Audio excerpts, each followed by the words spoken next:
All right, students, let's see if I can show you this.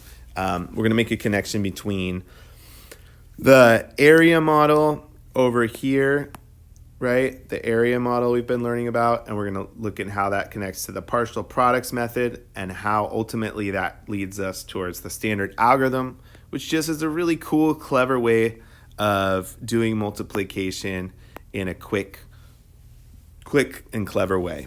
Okay, so when we multiply from now on, we're going to start in the ones place. So we're going to start in the ones place, and we're going to start over here. So 5 times 3 is 15. Partial products, we just write down the partial products we're multiplying here. So 5 times 3 equals 15. And here's where it gets cool in our standard algorithm. We're going to do 5 times 3, but we're going to write down the 5 in the ones place, and we're going to, instead of writing down the 10 right here, we're going to go ahead and tuck it away up above. And you'll see, we're going to come back to that in a moment. All right, let's go on to the next spot. Here we're going to do 5 times 40, and 5 times 40. 5 times 4 is 20. Whoa, that was weird. It did something totally weird. It jumped all over the place. Okay, let's try it again. 5 times 4 is 20, but we also have this 0, so it's 200. Okay, so 5 times 40 is 200. And now this is where it gets really cool. So we're going to do 5 times 4. We really know that's 40, right? But let's just say it's 5 times 4 here.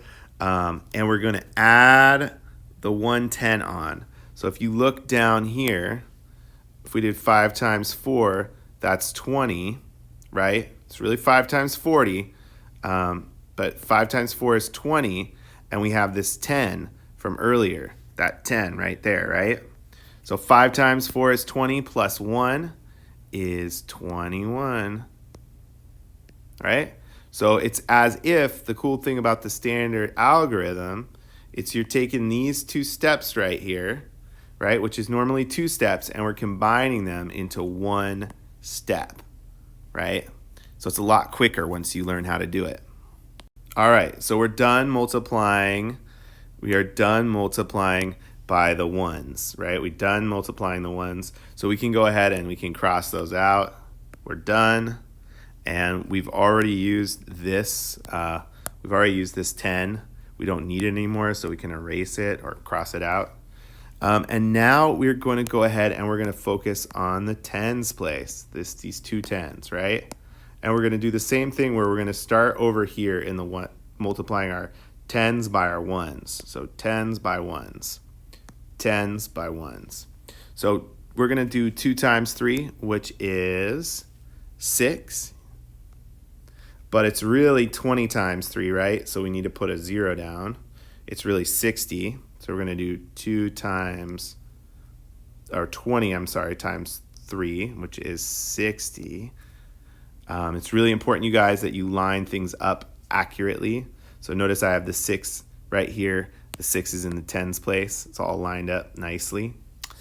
And we're going to go over here and we're going to do 2 times 3. Oh, what happened? Our 215 disappeared. Someone, I'm sure, saw that.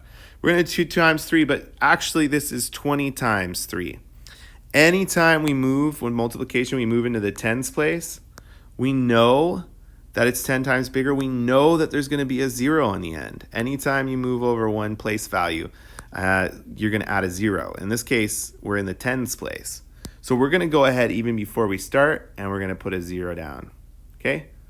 Once we put a 0 down, we can treat this, which is really cool. We can treat this just like it's 2 times 43, because everything will be in the right place value.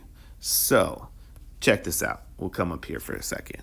All right, let's say we had a problem and it was 2 times 12, okay? 2 times 12. 2 times 12. 2 times 2 is 4. 2 times 10 is 20, or 2 times 1 is 2. So we know that's 24, okay?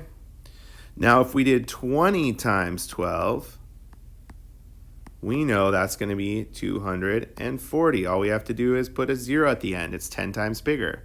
So if we do 20 times 12, then all we have to do is put a 0 at the end. Okay? So if we treat this 20 times 12 as 2 times 12 with a 0 at the end, we can go ahead and actually put that 0 down, and it makes the whole problem easier because we can treat it as, now we can treat this as 2 times 43, because guess what? We already put the 0 down here. It's automatically going to make it 10 times bigger. It's a really cool, clever trick. So 2 times 3 is 6. We don't have anything we need to regroup here.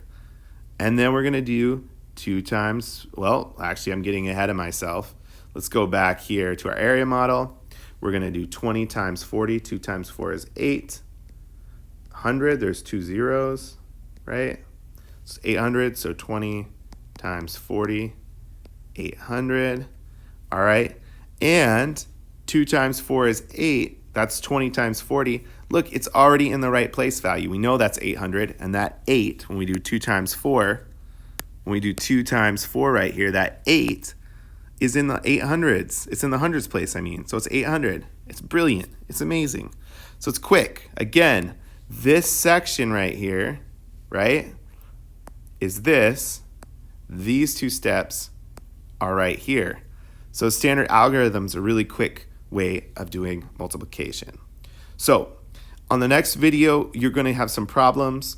I'm going to write them out here, give you a chance to work on them, and then when you're done, check them, and I'll walk you through them, and you can see any mistakes you might have made, and then you get to try again. Keep practicing until you get it, guys. Once you have this, it's awesome. It's a really fast, fun way of doing multiplication.